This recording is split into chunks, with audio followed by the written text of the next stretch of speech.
Hi, I'm Joanne Riley, President of the Cultural Alliance, and I'm here to talk to you about our arts marketing project that we recently engaged Sorrell Phillips in. The project was about a year long, and we rolled out the final product. Well, it's not really final, but we rolled out the report in June and have been working on it here in New York since then.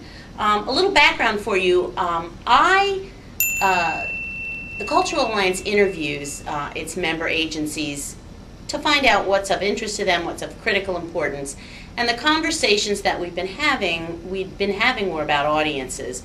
They're aging out, they're not coming, we don't know who our audience really is, and how do we get new people in. And our thinking was, well, gee, we've already reached everybody in New York, we need to go to Maryland, we need to go somewhere to find some new audiences to keep our agencies robust and our seats filled.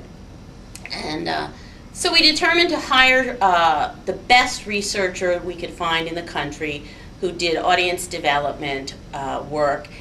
And I inquired across the country of my sister UAFs to find out who that person might be, and across the board the name Sorrell Phillips came up. So we inevitably ended up interviewing her and talking to her and being totally impressed with the nature of her research, which was collaborative, not just, okay, I'm going to survey the field and here's the answers.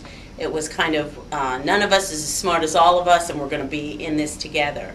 So Sorrell came to York and did, at first, what she calls a geodemographic analysis. She got everybody's databases and took a look at where we have like customers, where we have completely disparate customers. And she worked off a session that she had originally as to what our perceptions were.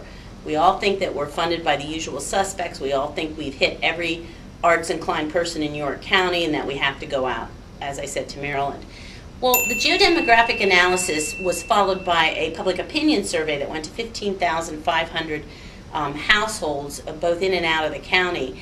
And the results were nothing sort of short of astounding. And by that I mean, we thought that all of us had the same customers. The Cultural Alliance had the same customers as our performing arts centers, our symphony.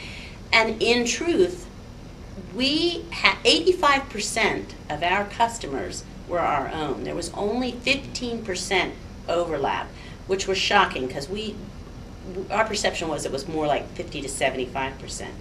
Additionally, there were 36,000 sort of like-minded consumers in the York region that we weren't touching at all, weren't on anybody's database.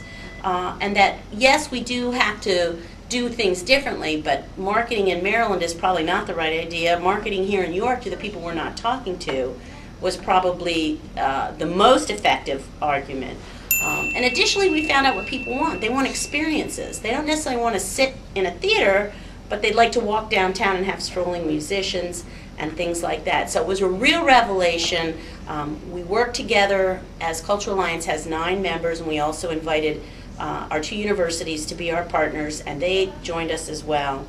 And worked together to come up with a plan, and now we're working together to do some piggyback marketing, and it has led to a much more valid marketing plan for each of our member agencies. Sorrell also does a lot of work on the ground, sits with each member and talks to them about how they can take the research and use it.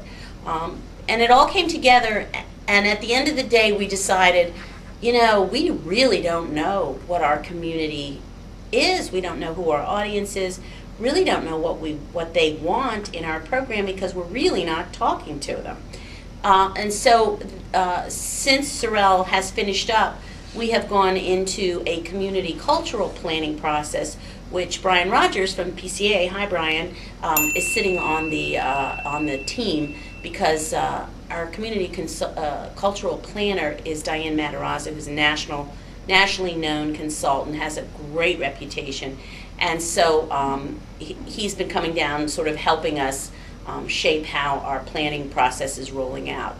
So I guess that's the sort of long and short of why we asked Sorrell to come here and what has come as a result of that.